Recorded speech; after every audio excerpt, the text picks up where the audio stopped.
अस्सलाम वालेकुम everybody, welcome back to our revision series. तो गाइज़ हमने यहाँ पे क्लास 8 की साइंस एमसीक्यू स्टार्ट किया था। इसके ऊपर हम रिवीजन सीरीज़ बना रहे थे एमसीक्यू सीरीज़। और ये आज हम पढ़ेंगे pollutions of air and water. ये हमारा टारगेट है, ये हमारा टारगेटेड चैप्टर है। इसको हम पूरे जो भी इंपॉर्टेंट एग्जाम ओरिएंटेड हैं यहाँ पे पढ़ने की कोशिश करेंगे और जो भी क्वेश्चन आएंगे आपको डेफिनेटली इजीली सॉल्व कर पाओगे, ठीक है ना। तो पूरी 5 मिनट में इस वीडियो को हमें कंक्लूड करना है। तो चलिए स्टार्ट करते हैं आज की इस video with question number first. Question number first क्या कहता है क्लोरोफ्लोरोकार्बन इज यूज्ड इन। जो क्लोरोफ्लोरोकार्बन होता है जो एक केमिकल होता है जो बहुत ही ज़्यादा हार्मफुल होता है और ये करता है हमारे ओजोन लेयर को डिस्ट्रॉय, ठीक है ना। इसको कहते हैं chlorofluorocarbon CFC।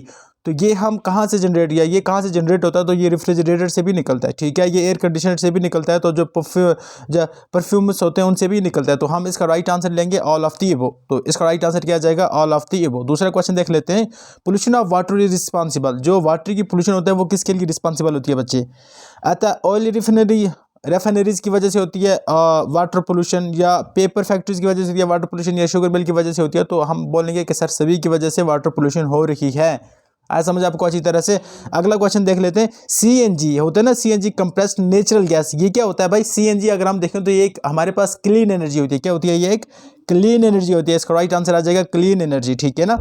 Which causes pollution, तो गिवन ऑप्शन जो है उसमें से आप बताओ कि ज्यादा पोल्यूशन कौन कर सकता है। क्या ट्री करते हैं पोल्यूशन, नहीं। ह्यूमन एक्टिविटीज एंड ट्रीज दोनों कंबाइन में नहीं कर पाएंगे, नन ऑफ द अबव तो नहीं। ह्यूमन की बात करें तो ह्यूमन अलोन बहुत ज़्यादा पोल्यूशन काज करते हैं। आपने देखा वाटर पोल्यूशन ह्यूमन ने किया है, एयर पोल्यूशन ह्यूमन ने किया है, नॉइज पोल्यूशन ह्यूमन ने क्रिएट करके रखा है। तो हर जगह पे ह्यूमन ही गड़बड़ कर रहे हैं। इतना हो गया clear. The percentage of nitrogen in the atmosphere, कितने परसेंट है नाइट्रोजन की परसेंटेज एटमॉस्फेयर के अंदर। तो याद रखना 78.98%। यहाँ पे थोड़ा सा आपको उल्टा लगेगा। 78.98% क्या है हमारे एटमॉस्फेयर में।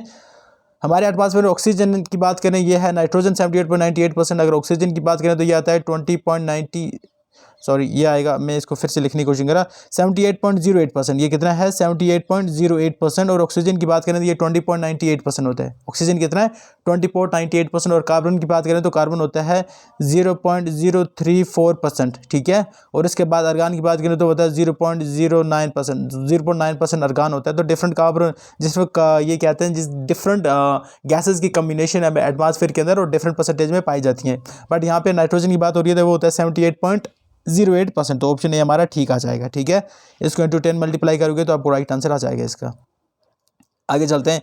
ग्रीन हाउस गैसेज, जो ग्रीन हाउस गैस है भाई वो क्या होता है। यहाँ पे कार्बन डाइऑक्साइड है, नाइट्रोजन है, या कौन सी यहाँ पे नहीं है। तो याद रखना ये सभी हैं। तो यहाँ पे सिर्फ एक नहीं है जो नाइट्रोजन है। नाइट्रोजन हम ग्रीन हाउस गैस नहीं मानते, ठीक है ना। होती है बट लार्ज स्केल पे नहीं होता। यहाँ पे क्वेश्चन भी थोड़ा सा गलत है, यहाँ पे नॉट होना चाहिए था। तो अगर हम कार्बन डाइऑक्साइड देखें तो ऑफकोर्स ये ग्रीन हाउस गैस है। यहाँ पे मैं थोड़ा सा इसको रेक्टिफाई करने की कोशिश करूँगा, वेट करें आप। ग्रीन हाउस गैस इज, यहाँ पे कौन सी ग्रीन हाउस गैस है। तो मीथेन की बात करें तो मीथेन भी ग्रीन हाउस गैस है, और कार्बन भी ग्रीन हाउस गैस है, नाइट्रोजन भी ग्रीन हाउस गैस है। तो सिर्फ ऑक्सीजन बचता है जो ग्रीन हाउस गैस नहीं है, ठीक है ना। तो राइट आंसर इसका ऑप्शन बी आ जाएगा। हमने यहाँ पे ऑलरेडी टिक करके रखा हुआ है ऑलरेडी। चलो देख लेते हैं। एयर पोल्यूशन का जो एयर पोल्यूशन होता है वो किस वजह से होती है। तो जो नहीं, एयर पोल्यूशन की वजह से इंसानों को कौन कौन सी प्रॉब्लम हो जाती है। तो एयर पोल्यूशन की वजह से इंसानों को रिस्पायरेटरी प्रॉब्लम हो जाती है, मतलब उनकी जो चेस्ट होती है वो अच्छी तरह से वर्क नहीं करती, उनको लंग्स की प्रॉब्लम हो जाती है, बाकी प्रॉब्लम हो जाती है, उनको सांस के रिलेटेड बहुत ज़्यादा इश्यूज दिक्कतें आ जाती हैं। इतना हो गया clear. Most polluted river in the world is, जो दुनिया का सबसे पोल्यूटेड रिवर है वो बताओ कौन सा है। दुनिया का सबसे पोल्यूटेड रिवर जो है वो है इंडिया के अंदर और उसका नाम है गंगा, ठीक है ना। ये दुनिया का मोस्ट पोल्यूटेड रिवर है। तो Taj Mahal is being affected by, Taj Mahal की बात करें तो वो किसकी वजह से अफेक्ट हुआ है। तो याद रखो, तो ताजमहल कभी कभी कहते हैं इसको स्टोन कैंसर हो गया, ठीक है। अब स्टोन कैंसर क्या होता है बच्चे। स्टोन कैंसर का मतलब है कि आप जो ताजमहल का मार्बल है वो खत्म होता जा रहा है, मतलब वो पेल होता जा रहा है, ठीक है। वाइटिश से पेल होता जा रहा है। इसका एक रीजन है कि वहाँ पे एसिड रेन हो रही है। एसिड रेन की वजह से वहाँ पे क्या हो रहा है, ये एयर पोल्यूशन की वजह से वहाँ पे क्या हो रहा है, हमें मसला हो रहा है, ठीक है। वाटर पोल्यूशन में आता है एसिड रेन, और एसिड रेन की वजह से वहाँ पे क्या होता है, हमारा ताजमहल इफेक्ट हो रहा है। तो इसका स्पेसिफाइक आंसर आ जाएगा एसिड रेन, और which is a part of water pollution. क्या आगे देख लेते हैं। Highest percentage of air consist of, जो हाईएस्ट परसेंटेज ऑफ एयर होता है, मतलब एयर में जो हाईएस्ट परसेंटेज किसकी है।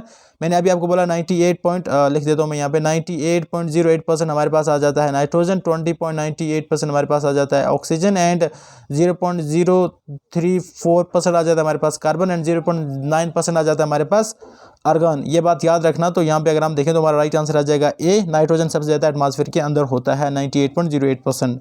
इतना हो गया क्लियर। अगला क्वेश्चन है the reason for greenhouse effect is, greenhouse effect क्यों होता है। अच्छा, ग्रीन हाउस इफेक्ट का मतलब है कि the increase in the temperature of the अर्थ, जो अर्थ का टेम्परेचर होता है ना उसमें इंक्रीज हो जाना, मतलब कार्बन डाइऑक्साइड की मात्रा के इंक्रीज हो जाना तो इस वजह से हमारे ग्रीन हाउस इफेक्ट होता है। तो इसके लिए कौन कौन सी चीज़ें रिस्पॉन्सिबल हैं यहाँ पे देख लेते हैं। Decrease in the quantity of CO2 in the atmosphere which of the following कहता है, क्वेश्चन पढ़ लेते हैं। The reason for greenhouse effect, greenhouse effect के मेन रीजन क्या है। Decrease in the quantity of CO2 in the atmosphere नहीं, increase in the quantity of CO2 in the atmosphere. जब एटमॉस्फेयर के अंदर कार्बन डाइऑक्साइड की मात्रा मतलब इसकी क्वांटिटी ज़्यादा हो जाएगी तो हमें ग्लोबल वार्मिंग देखने को मिलती है या ग्रीन हाउस देखने को मिलता है। अगला क्वेश्चन क्या कहता है, trapping of radiation, trapping of incapable radiation of the sun and earth environment is greenhouse effect, ठीक है ना। तो जो ग्रीन हाउस इफेक्ट होता है वो क्या करता है, मैं इसको सिंबल बता देता हूँ। हमारे पास ग्रीन हाउस इफेक्ट इनफैक्ट ये इस तरह का एक ब्लैंकेट है, याद रखना। एटमॉस्फेयर से रेस आती हैं, ठीक है ना, इसे कहते हैं टेरेस्ट्रियल वेव। जब ये यहाँ पे लगती हैं तो ये वापस नहीं जा पाती क्योंकि अर्थ का एटमॉस्फेयर इसको ट्रैप कर लेता है, ये होता है लॉन्ग टेरेस्ट्रियल वेव्स, ठीक है ना। और जब ये यहीं पर रह जाती हैं तो ये यहाँ पे फिर गर्मी पैदा करेंगे। तो इसलिए जो ग्रीन हाउस इफेक्ट होता है ये ट्रैप करता है सोलर रेडिएशन को, बस इतना याद रख लेना है, काफ़ी है इतना, ठीक है। Which of the following is not a way to conserve water, तो वाटर को कंजर्व करने का कौन सा तरीका नहीं है, रिप्लेस हम नहीं कर सकते, ठीक है ना। रिड्यूस कर सकते हैं, रीयूज कर सकते हैं, रिसाइकिल कर सकते हैं, रिप्लेस कैसे करेंगे, गंदा वाटर कैसे रिप्लेस करोगे आप, सेम टू सेम वही आ जाएगा फिर भी। अगला क्वेश्चन देख लेते हैं। ओके, मुझे लगता है कि अब ये बेटर रहेगा, ठीक है ना। Heat is reflected from the earth surface and trapped in the atmosphere which phenomena is called, इस फिनोमेना को आप क्या कहेंगे, इसको बोलेंगे ग्रीन हाउस इफेक्ट बोलेंगे, ठीक है ना। इसको क्या बोलेंगे आप, ग्रीन हाउस इफेक्ट बोलेंगे। जिसमें क्या होता है कि जो सूर्य से हीट आती है वो हमारे एटमॉस्फेयर के अंदर ट्रैप होकर रह जाती है, ठीक है ना। क्योंकि हमने बोला कि अभी एक शील्ड है, यहाँ से रेज आएंगे अर्थ से जब रिफ्लेक्ट होकर जाएंगे बट इनको एटमॉस्फेयर ऊपर नहीं जाने देगा। ये होता है लॉन्ग टेरेस्ट्रियल वेव्स होती हैं, कभी डिटेल में पढ़ेंगे। इसे कहते हैं earth heat budget, heat budget of the earth. इस पूरे मैकेनिज्म का नाम है, किस तरह से होता है, ओवरऑल बैलेंस होता है। बट आपको ये रखना है कि ग्रीन हाउस इफेक्ट की वजह से ये ऊपर नहीं जा पाती। इतना हो गया क्लियर, आगे चलें, नेक्स्ट देख लेते हैं।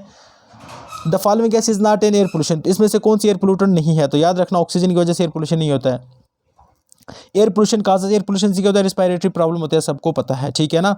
इनकम्प्लीट बर्निंग ऑफ फ्यूल, ये क्या पैदा करता है, कार्बन मोनोऑक्साइड। कहाँ पे है, कार्बन मोनोऑक्साइड ये पैदा करता है। जब आपका फ्यूल अच्छी तरह से नहीं बर्न होता तो वहाँ पे कार्बन मोनोऑक्साइड पैदा होता है।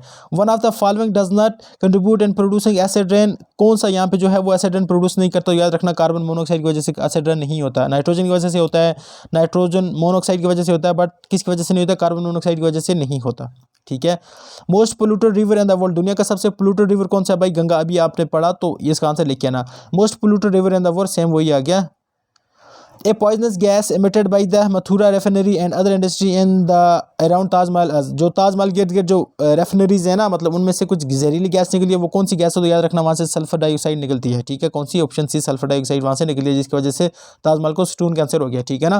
Pollution of water is responsible, जो पोल्यूशन ऑफ वाटर है उसके लिए मेन क्या रिस्पॉन्सिबल होता है, ऑयल रेफिनरीज, वहाँ से भी निकलता है, पेपर से भी निकलता है, फैक्ट्री से भी निकलता है, ठीक है ना। एंड ये हमने पढ़ लिया, आगे देख लेते हैं। ये वाला हमने क्वेश्चन नहीं पढ़ा। Identify the gas associated with the green house gas, तो ग्रीन हाउस के साथ कौन सी गैस एसोसिएटेड है, तो याद रखना कार्बन डाइऑक्साइड ग्रीन हाउस के साथ ही एसोसिएटेड है, ठीक है ना। आगे देख लेते हैं। Instead of fossil fuels for our energy requirement we can use, कौन सी एनर्जी हमें यूज़ करना पड़ेगी, तो देखो एक होता है फॉसल फ्यूल्स, हमारे देखें तो ये नॉन रिन्यूएबल एनर्जी है, तो हमें इसके बदले में रिन्यूएबल एनर्जी यूज़ करना पड़ेगी, जो है हमारे पास solar energy, hydro power project and wind energy. Alright, इतना हो गया क्लियर। आगे आ जाते हैं, ये कुछ रिपीटेड क्वेश्चन जो हमने अभी तक पढ़े, तो डेफिनेटली इसके द्वारा तो हम नहीं जाएंगे क्योंकि हमने ऑलरेडी ये बार बार रिपीट कर लिए, ठीक है। अब हम यहाँ पे क्या बोलेंगे भाई, यहाँ पे आपकी सीरीज हो जाती है कंप्लीट। हमने लगातार तीसरी वीडियो बना दी आपकी MCQs ऑन किसके ऊपर भाई, 8th क्लास साइंस के ऊपर MCQs। और जाने से पहले बोलेंगे जरूर चैनल सब्सक्राइब करें और आप बताएं कि हमें नेक्स्ट कौन सा यूनिट पे आपके लिए MCQs लेके आए। तो मिलते हैं उस वीडियो में, तब तक के लिए अल्लाह हाफ़िज़, have a nice time, thank you guys.